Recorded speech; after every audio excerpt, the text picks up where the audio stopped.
There we go. So, hello everyone, and welcome along. I'm Gillian Henderson, Head of Project Management with InnoScot Health, and I'd like to welcome you along to the latest in our webinar series. I'd like to extend a particular welcome to our participants joining us from the Clinical Entrepreneur Programme. There will be a breakout session at the end of the main session for members of the CEP. So we run these sessions monthly and they cover a variety of topics, all with a focus on innovation or entrepreneurship. Our session today will be recorded and you can find previous sessions on the InnoScot YouTube channel. Today we are looking beyond the idea. Our innovators come to us at various stages along the development pathway, and the support we offer is very focused on the innovation, the idea and the tech. So in this session, we would like to spend some time introducing some of the tools which could help you focus on and define the core value proposition of your concept or business, and hopefully help you consolidate how to position your idea or present it. So I'll be presenting a brief introduction to Lean Canvas, and then we are so fortunate today to be joined by Alix Mackay. Alix is Director of Business Development for Pharma with CPI, but has a long and varied background in supporting organisations of various sizes across life sciences, helping to upskill teams and individuals in the best marketing practices most relevant to life sciences. My colleague Paula Sweeton, our regulatory project manager, is managing our Q&A session. So if you have any questions for the team or for Alix, pop them in the chat and we will pick them up at the end. So for background, and for those of you who are perhaps joining for the first time or aren't familiar with InnoScot, we have been around for over 20 years now. We were established in 2002 as Scottish Health Innovations Limited, or SHIL, and whilst our roles expanded and changed over the years, our core remit has always remained the same, and that's to identify, accelerate and support the commercialisation of innovation from within the NHS in Scotland. So we're funded by the Chief Scientist Office and assess around 100 ideas per year, selecting about 10% to go forward for development. So we manage a portfolio of patents and hold equity in a number of spin-outs on behalf of the health boards, and we return revenue to the boards and innovators through management of licenses with our commercial partners. So we support health boards and innovators across the innovation pathway, but you can tap into the support at any stage. In addition, we provide our advice and guidance at each stage to support NHS Scotland partners involved in innovation projects in collaboration with other organisations, including universities and industry partners. So all ideas that come to InnoScot are assessed. Informing our decision on whether or not we take the project forward, we conduct a thorough market analysis and assess the novelty and inventiveness of the idea. So where appropriate, we will advise on intellectual asset management, be that through patent protection, design rights, also copyright and trademark. InnoScot also holds ISO 13485 certification. We can advise on the regulatory pathway for device development, ensuring that you're generating the right evidence for compliance, and assist in the UK CA and CE marking process. We can support funding applications and can bring together collaborative partners from industry and academia for joint applications. And finally, commercialisation is our end goal. This helps generate revenue for both the innovator and the health board they work for. Commercialisation is most commonly through a licence of those intellectual assets to an industrial partner. This is generally a combination of formal IP and knowledge and know-how, but we can also support that spin-out process as well. So a big part of the evaluation work we do, and something that we revisit as part of that process, is de-risking the development process. And that really is a cycle of revisiting and ensuring that the project plan is still valid and that there haven't been any external factors changing which might impact the validity of the idea. So a really useful tool to allow you to keep a snapshot one-page overview of your concept is the business model canvas. Now, this exists in various guises, but commonly has this format of the 9 elements with value proposition at the centre. So the business model canvas offers a really quick exercise that helps you define the key elements of your concept or business model and how it can fit into the market or ecosystem. Now, business model canvas probably works best for more established concepts when you have a really clear idea of what your project or business plan is going to look like and some evidence to support that. For projects of earlier stage or even projects at a concept stage, we find the lean canvas quite useful, mainly as it focuses on really unpicking the problem and developing a solution rather than focusing on an end product and hopefully avoiding the creation of a product that isn't quite what the market needs. They're both pretty similar. They follow the same methodology and are just a really accessible means of capturing all the variables. So this is the lean canvas, and you'll note that it's mainly this left quadrant that's changed with key partnerships, key activities, and resource replaced by problem, solution, and metrics. And in the right quadrant, customer relationships has been replaced by unfair advantage. But we still have those 9 building blocks, and completed sequentially, they can generate a one-page business plan template, which should allow you to validate your new idea quite quickly. So the key is to capture some thoughts in each section. Doesn't need to be too many words. We're really aiming for high level on that first pass. And bear in mind that you will revisit this and refine it as the project evolves. So firstly, we would start with customer segments. And this is where to capture who your target customers are, where to find them. This is very similar to the business canvas model box on customer segments. And then you want to further refine that to think about who your early adopters might be, people who have an above average need for the product or a really vested interest in using your product or service. Secondly, we would look at the problem. So really defining the problem is the most important step you would take and will help you define your opportunity. So each customer segment would likely have their own set of problems. So capture each of them here sequentially and maybe try and focus on the top 3. We would also capture existing alternatives here. So this isn't really the place where you would look at your competitors, but more how your customer segment is solving the problem currently. So what workarounds have they developed? Then thirdly, we would look at revenue streams. This can be really tricky to complete early on in the process, but it does need attention and you will revisit it as the canvas evolves. If your solution can't be monetized, it's unlikely to be viable. So think about who your customers are and what pricing would look like. So is it going to be a subscription, a one-off fee? Is it a single-use consumable, or is it something else?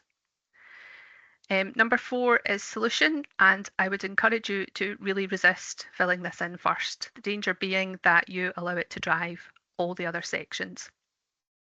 Look at the problems on the left and ensure that the solution that you're proposing is resolving these.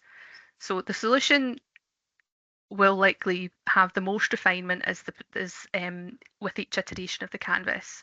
And working on the value proposition can really help you figure that out. So I'm not going to talk about value proposition here as Alix is really going to focus on that. But next you would look at your channels and consider how you're going to reach your customers and get your solution to them. And even at an early stage, it's worthwhile thinking about this in 3 phases. So before purchase, your promotional phase, during the purchase, your actual sales phase, and after the purchase. So how are you going to support those customers? Key metrics are introduced here instead of key resources that you'll see in the business canvas to help entrepreneurs understand when they're on the right track by measuring, evaluating, and monitoring your business metrics. So what things are you going to track to demonstrate progress? And these are really indicators of the health of the project and how things are going. Cost structure, obviously what level of investment are you going to need for your development phase? And this will change over time, but it is important to keep an outline of this with each iteration of the canvas. Unfair advantage is the element that sets you apart and offers your competitive advantage over all the other alternatives. So it could be that you've got a new or novel methodology, you could have a patent or an exclusive partnership. So when all the elements are completed, you should have a cohesive story about your idea or concept that doesn't focus solely on the technology or concept, but shows viability of the project and helps to communicate that to partners what this would look like in reality. So obviously, as I said, the one segment we haven't touched on so far is value proposition, and this is central to both business and lean canvas, and pulls all the other elements together. So I'm going to hand over to Alix now, and she's going to go into this in as much depth as possible when you're condensing a day's learning into about 20 minutes, but such a good opportunity to hear from an expert. So Alix, I will hand over to you. Thank you very much, Gillian. So I'm going to share my slides, if you can just bear with me.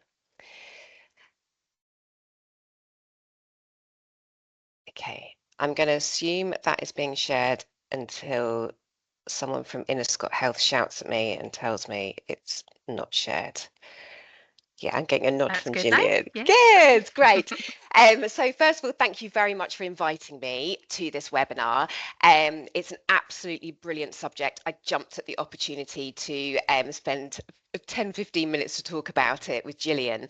My name is Alix Mackay. I'm the Director of Business Development CPI Pharma, and what you're going to get from the next handful of slides is the 3 most important principles, perhaps maybe even the golden rules for how you approach either the business model canvas or the lean canvas. So this is getting really practical now, and the mindset that will give you the best chance of success. So we probably need to start with why you're hearing that from me. As Gillian said, I work at, sorry, I'm just moving my slides forward. I work at CPI, so that's the Centre for Process Innovation. It's a UK-wide organisation, and we have a facility up here just outside Glasgow. I've actually not been at CPI for very long. Before then, I ran my own business where I was actually doing hands-on support with startups, SMEs. I actually was involved, I was a coach on an entrepreneurial program in life sciences for a number of years. And before that, I led the market strategy for medicines on behalf of big pharmaceutical companies, and I launched a medicine in 2010. So I really get where you're at the moment. I really empathize and understand this gap between having a great idea, having the knowledge of a field, and having all that technical knowledge, being bold enough. And it's not that I've done this, I've worked with people, but being bold enough to then take that step into let's make this happen and put it in practice, and then finding yourself needing quite a lot of support and a bit of guidance in order to do that. So I totally get the situation that you're all in. We at CPI, we get to work with lots of innovators, SMEs, and actually even in the big companies as well. Various innovations going on. There's 2 key parts of CPI that are relevant for you in this audience, and that is the pharmaceutical innovation side, which is the part that I am the business development director for, and we also have a health technology side as well. And the bit that we do is we do the really hard bit of helping you prove products and processes at scale, so that you do that first before committing capital and investment into infrastructure and people. So we do that hard bit of scaling innovation. So we get to work with entrepreneurs and innovators all the time. So as Gillian said, one of the most useful tools for approaching this entire I don't even know what to call it, this entire subject, this entire topic of how do you take an idea or an innovation and how does that become something in reality. There is no blueprint for this. So it's all about finding the right tools to help. And as Gillian said, the business model canvas, the lean canvas are really good tools to create a framework for you. And my first golden rule, my first fundamental principle for you is whether it's the lean canvas or the business model canvas, when you go to fill this in, the first fundamental principle the golden rule is this must be based on evidence.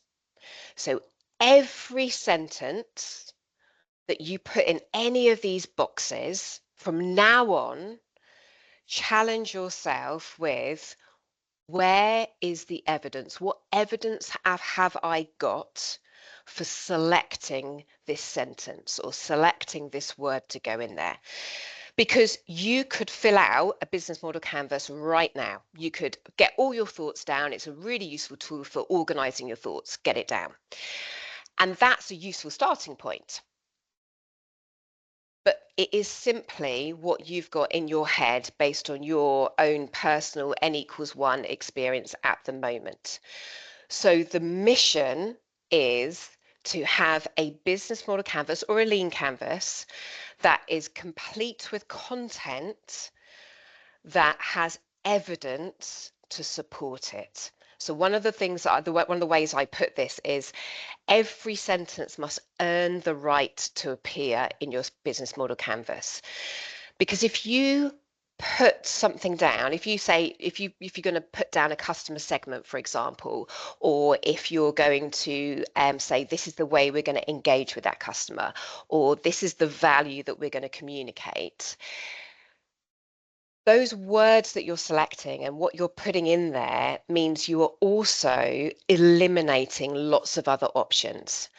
So the first critical success factor is to have evidence to support why you've selected those words, why you've selected that customer segment, why you've chosen that bullet point or that sentence and eliminated the other 12, 13, 14 possible options you could have put down there.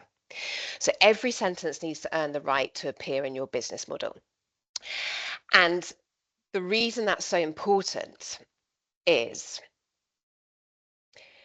innovations will only be adopted if they create enough value as perceived by the customer to justify the effort of change.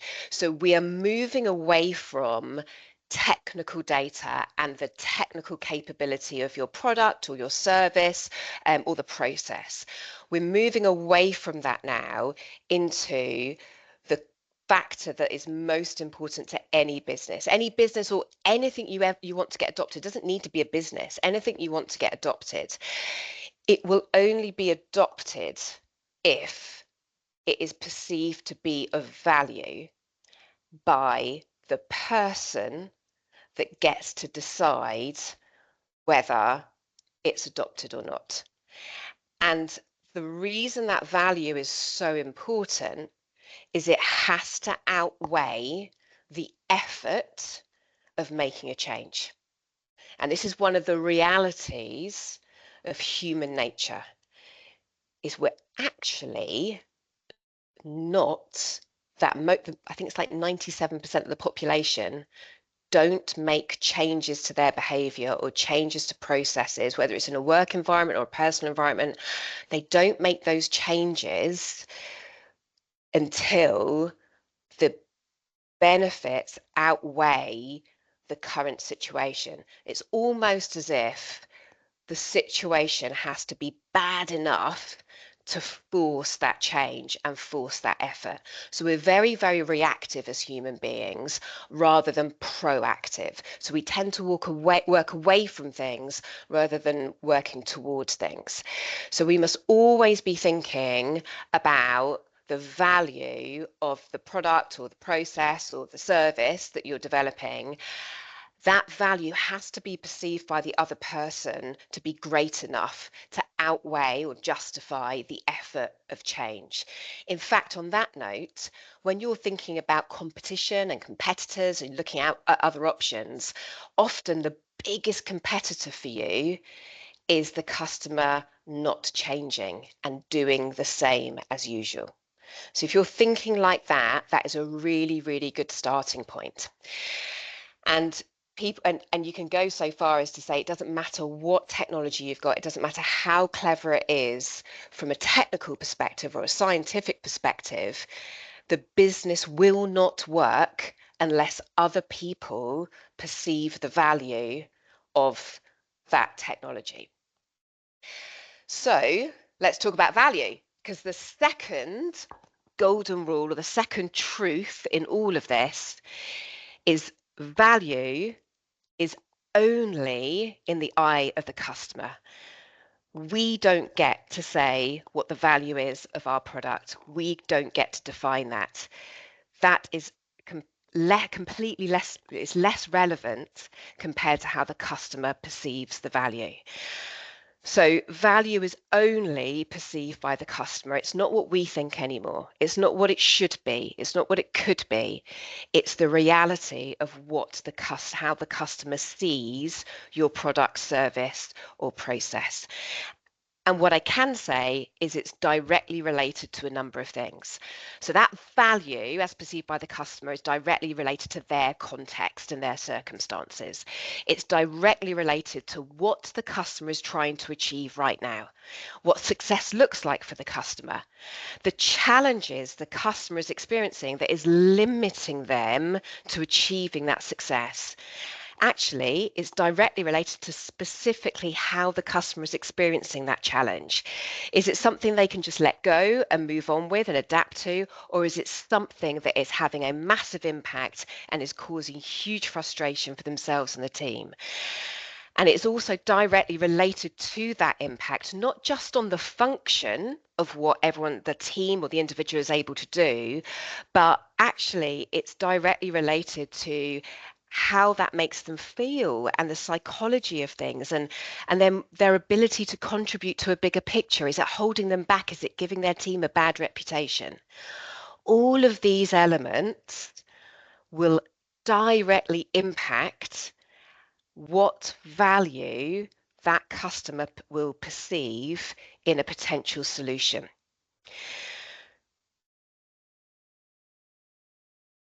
And that is why the value proposition is at the center of the business model canvas and the lean canvas.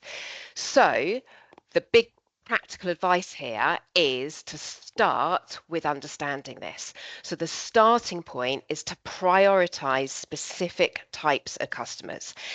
And when I say customers, I'm using a loose term here for a group of human beings.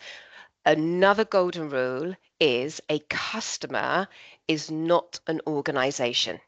A customer is not a team or an organization. A customer is a human being. It is another person that is working on this big issue, that a whole group of people, maybe even hundreds or thousands of people, are serving this mission. They're all working on this, but that individual person has got a role to play and they are making a contribution to a bigger picture. This is the level that we need to get to in your business model canvas or your lean canvas. So we need to start with prioritizing the people, the groups of people who are experiencing problems most actively. So it's most front of mind. They're feeling those problems the hardest. And we need to understand, it's really important to understand those specific problems that they are experiencing.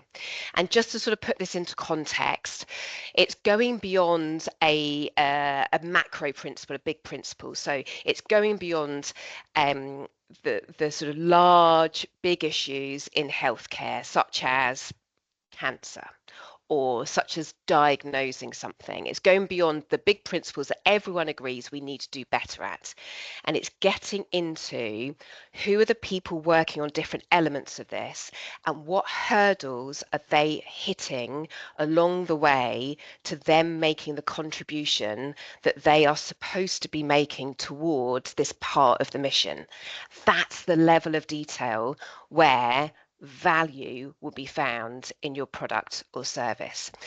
So now what this means is that in addition to you knowing the science, the technology, or the technical capabilities of your product, for your product to actually become successful in practice and to be translated into practice, you actually now need to become the leading expert on the real world problems in practice, those micro problems, and the people who are experiencing them the most. So how do you do that? So you need to generate an evidence base. Yes, you can do some desk research and that can give you some clues, but nothing will replace, nothing is as good as seeing the problems in situ or hearing it from the horse's mouth. So, as I said, when we come to generating the evidence base, we're going from the macro issues and principle to researching and understanding those micro problems that people experience in practice every day, those people who are serving that mission. The best way is to observe the problem in situ. The absolute leaders in this are Procter and Gamble, and they build huge warehouses where they set up scenarios to watch their customers putting detergent into washing machines, for example, and they can see the detail and the micro detail, and they can see what they're doing in practice, and then problems and challenges become really obvious to the observer. So that's the best thing to do. And some of you are going to be really lucky that you're in a situation where you might actually be able to do that. You might be able to go onto a ward, you might be able to go into a practice and see how are things actually put into the screen, what actually is happening here, there, and how does that piece of paperwork get passed on to that person. So you might be able to have access to that. If you don't, the next best thing is one-to-one interviews with individuals who are working on that problem.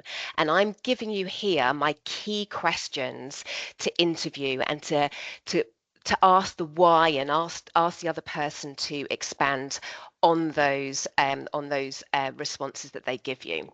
So the key questions, the really sort of fundamental questions to ask is, when it comes to managing this issue, whatever it is, the scope of what you're looking into, what is this person's specific role? And what are the challenges and hurdles holding them back from achieving their role?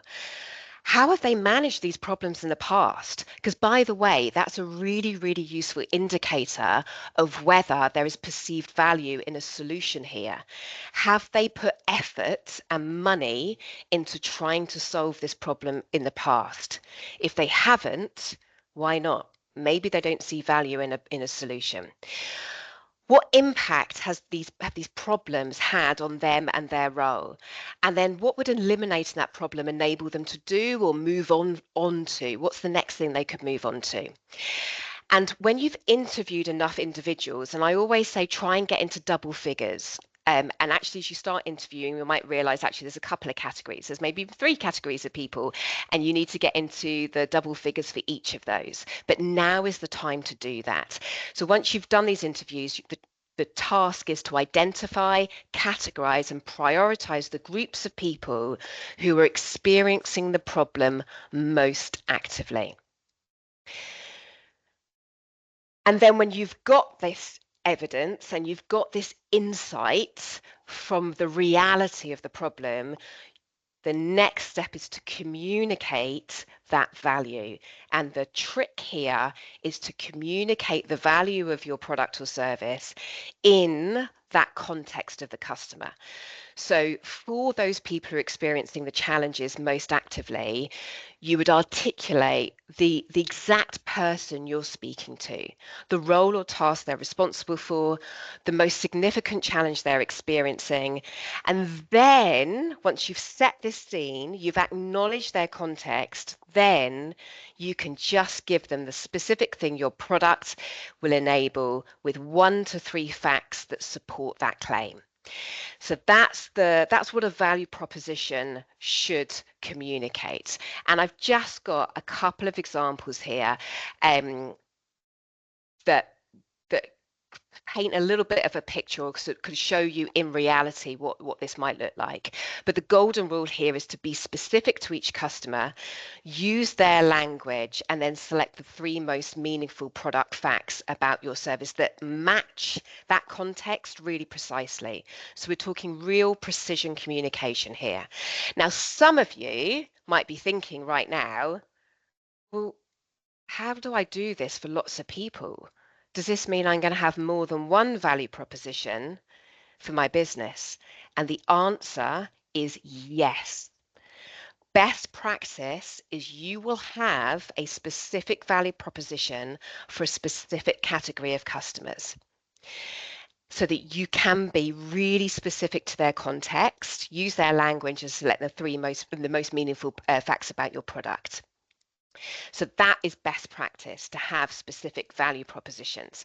So here's an example. Here's an example that I've just brought to the table of what a value proposition could start off looking and feeling like. So this is perhaps a company that is it's a startup that wants to create a company or an offering that can do some activity in the field of sustainability and healthcare. So it could look something like for leaders in pharmaceutical sustainability who are actively committed to reducing the carbon footprint of manufacturing medicines, but find current sustainability groups are really limited in their infrastructure to go beyond guidance into meaningful implementation. This offering will leverage 5 years of capability to deliver quick wins, demonstrate impact within defined timescales, and engage SMEs in the supply chain, so that you can enable your company to focus on that primary mission of developing new medicines while also realizing your public commitment to sustainability. Okay, so that's a sort of made up example of what a structure of value proposition would look like. But as you can see, this is specific to that leader in pharmaceutical sustainability. Now, in reality, if I was going to approach this, I'd think, okay, well, this is what the value proposition could look like. But then I would really challenge myself and go, but at the moment, so much of this is a hypothesis. And have I really got the evidence to support the words on this page? And I've circled for you all the things, all the words on this page that I would then want to go out and get evidence for. I would want to interview the right people to either refine, eliminate, or validate the words on this page. So everything I start with, whether it's the value proposition, whether it's the business model canvas, everything I start with, that first draft of words, I immediately start thinking of as a hypothesis. It is not the business plan. It is not the value proposition. It's a hypothesis.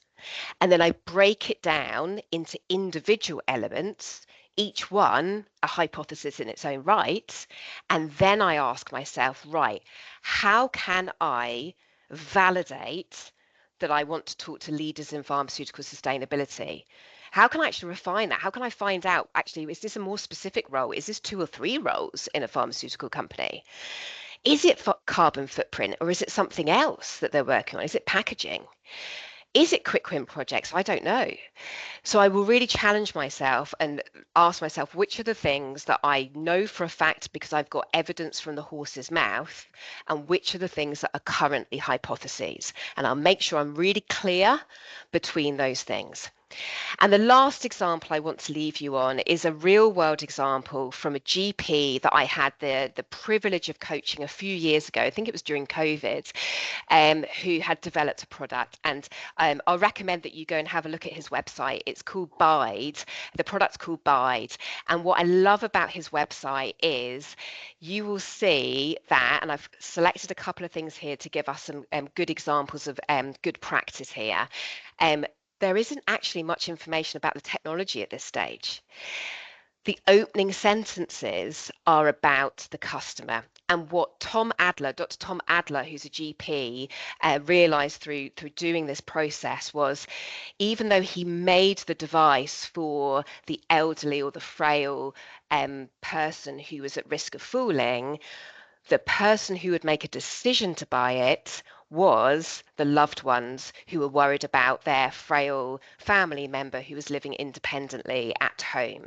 So he built the whole value proposition around the daughter, the son, the partner in another room who was really worried every single night about their loved one falling in the middle of the night. And through doing this, he also discovered that there was another segment, which was care homes. And you'll see the language is really different here. The language now is about the impact of falls in the care home on the care home.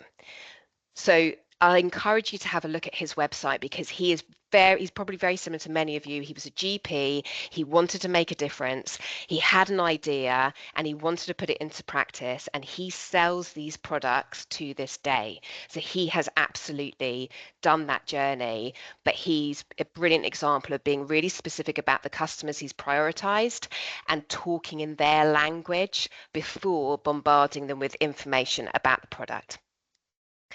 So to summarize, my golden rules, or my biggest principles for how to approach these tools that Gillian's shared with you is, first of all, to make sure every element of your business model canvas or your lean canvas has evidence behind it, and that evidence comes directly from customers who are working on the problem in reality.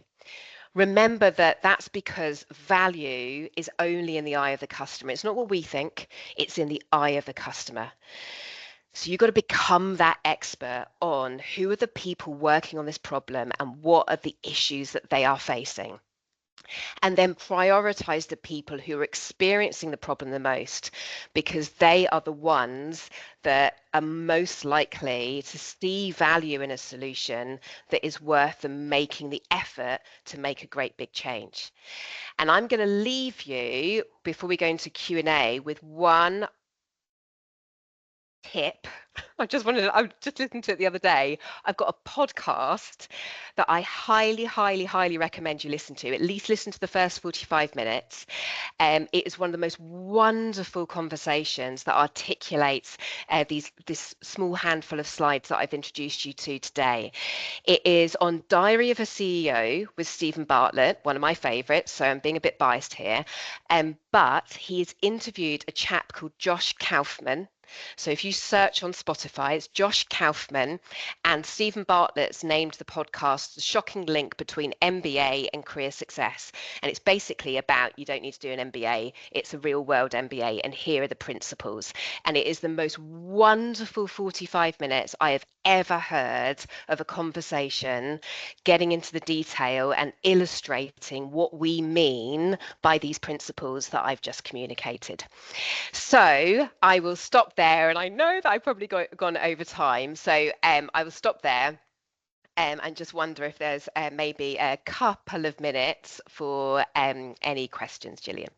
There is always time for questions. Thank you so much. That was really, really useful. And certainly, I know that it's something that I struggle with. When you are excited about new technology, about a new innovation, to move away from focusing on the tech and thinking about how you're actually going to get it into the real world. What are the needs of the customers?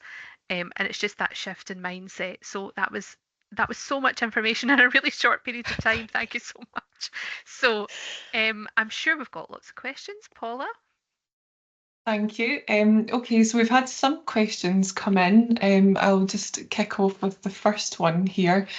So the question is, we are bringing MXAI Health to the market to link photo imagery combined with AI to empower individuals into healthy, sustainable behavioural change. Where does InnoScot sit alongside DHI in Scotland? So that's one for you, Gillian.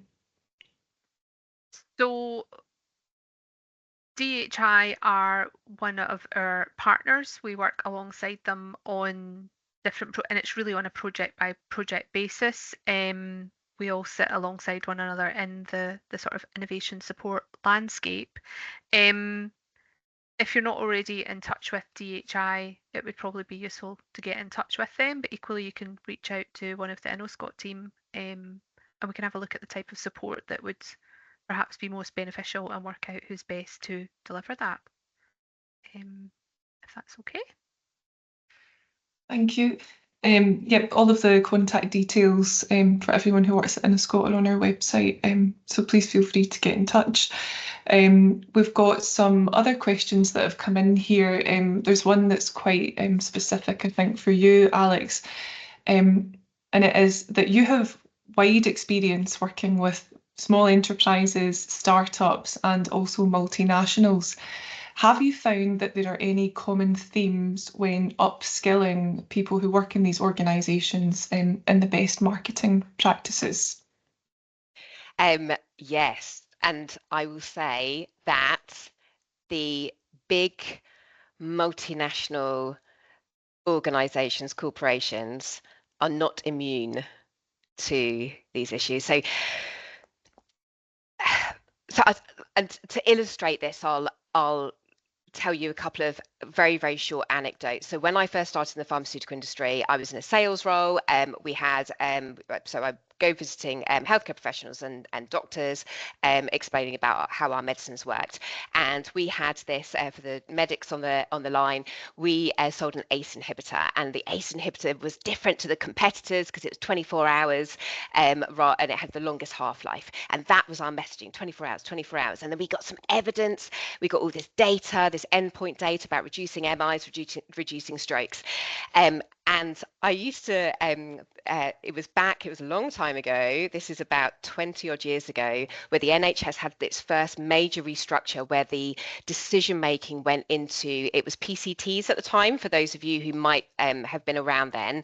And so even though I've been seeing doctors, I then had to start seeing and engaging decision makers at a PCT level. And I used to go and see this, I won't say where she was, this lovely lady who really wanted to block my product because it was slightly more expensive for the whole of this area in London. And I kept going to see her, and she kept saying, yeah, you know, and I kept saying, but it's 24-hour control, it's 24-hour control. And then there was one day where I just happened to talk through the product, and I happened to mention we had a new flat pricing structure for the 3 doses of the medicine, and she was like, what? And suddenly everything changed, because she was having to predict the spend on this class of medicine, and each individual product had anything between 3 and 5 doses, all priced differently. And that made her job really difficult, really difficult. Whereas my medicine suddenly had one price for all 3 doses. That was value to her in her specific role. And in the next breath, an hour later, I'd be seeing the local cardiologist and talking about the endpoint data and reduction in heart attacks. And then from there on in, I was just fascinated with how specific you need to be, and no company is immune to that. And the only other thing I would say, which I have, if you do this, you are ahead of the game, okay? And that is the interviewing of people in the real world experiencing those problems. That is not commonplace. It is best practice. It's where you will find all your answers. It is where you'll find your gold. But it is not done across the board. And sometimes the methodology isn't done very robustly. So if you do that, as we've suggested today, you will be ahead of the game, even compared to the big companies. So I hope that answers the question. Yes, that's great. Thank you very much, and a very interesting example. I think we've just got time for one more question just now. We've had one come in to say that for a service business with a number of solutions to different problems, should a business model canvas be done for each individual scenario? I'll pass that right. over to whoever's willing to answer it. All I would say is, so let's take a big pharmaceutical company. So I was in charge of a medicine at a big pharmaceutical company, and that company had different medicines. We had our own individual business plans, business models per product, because our customers were different, our customer problems were different, the match of the value to the problems was different. So we treated each product in its own right, even though it was one business. And I do that today at CPI. I do that today. I think I have 7 or 8 different revenue streams, 7 or 8 different offerings that I'm responsible for, and each one I do this process for in their own right. That's great advice. Thank you very much. Okay, so I think that's all we've got time for in terms of Q&A just now. I'll just pass back to you, Gillian, for you to wrap up the webinar. Yeah, just going to. So is that showing? This should hopefully be showing our next webinar, which is scheduled for the 30th of October, and we're going to be looking at some spin-out success stories. There's a little QR code here you can scan to sign up to our newsletter if you haven't done so already. And I think, as I mentioned, our webinars are recorded, so we always run over. So if you miss the end of them, you can always go back and watch the recording. So all that remains is for me to say thank you so very much to Alix for joining us today. So much to think about following on from that, and hopefully you've found the session useful. So thanks very much everyone for joining us.